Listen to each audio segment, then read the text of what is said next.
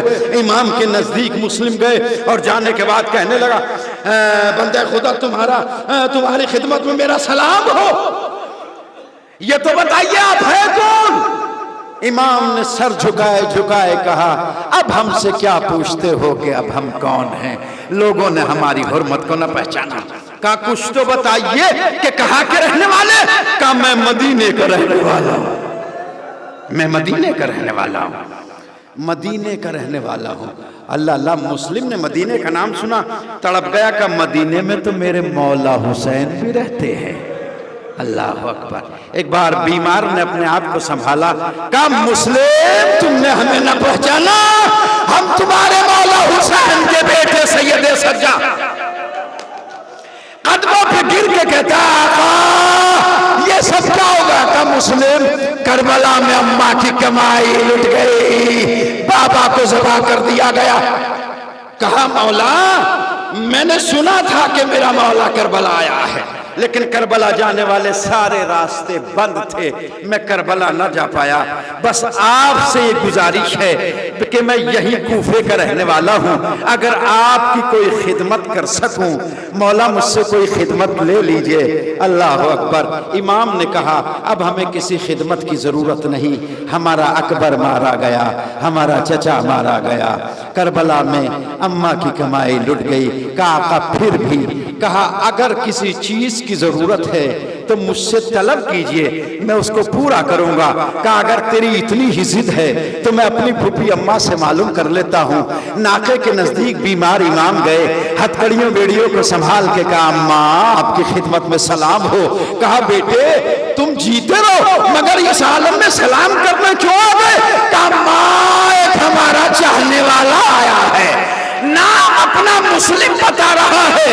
ایک bar B be نے کہا سید سجاد پہلے تو اس چاہنے والے کو میرا سلام کہنا کہ علی کی بیٹی تجھے سلام کہہ رہی ہے، اور اس کے بعد کہنا اگر کچھ چادریں ہو تو لا کے دے دے، علی کی بیٹی بازار میں داخل ہو رہی ہے۔ واہ محمدہ واہ علیہ واہ حسینہ واہ مظلومہ وَسَيَعْلَمُ الَّذِينَ ظَلَمُوا يَا مُنْقَلَبٍ يَنْقَلِبُونَ اِنَّا لِلَّهِ وَإِنَّا إِلَيْهِ رَاجِعُونَ۔ الٰہی بحق زہرا وَبِہا وَعَلَىٰ وَلِيہا۔ بار خدایا اس سزا کو قبول و مقبول فرما، جو مومنین پریشان حال ہے ان کی پریشانی کو دور فرما، جو ناحق محروس ہیں ان کو رہائی عنایت فرما، جو مقروض ہیں ان کو قرضے کی ادائیگی فرما۔ بار الہ جو زیارات نصیب فرما، خصوصاً زیارت کربلا نصیب فرما، بیماروں کو شفا عنایت فرما۔ وارث غم حسین منتقم خون حسین امام زمانہ کے ظہور میں تعجیل فرما، ہمیں ان کے انصار و اعوان میں قرار دے۔ ربنا تقبل منا انک انت السمیع العلیم بفضلک ورحمتک۔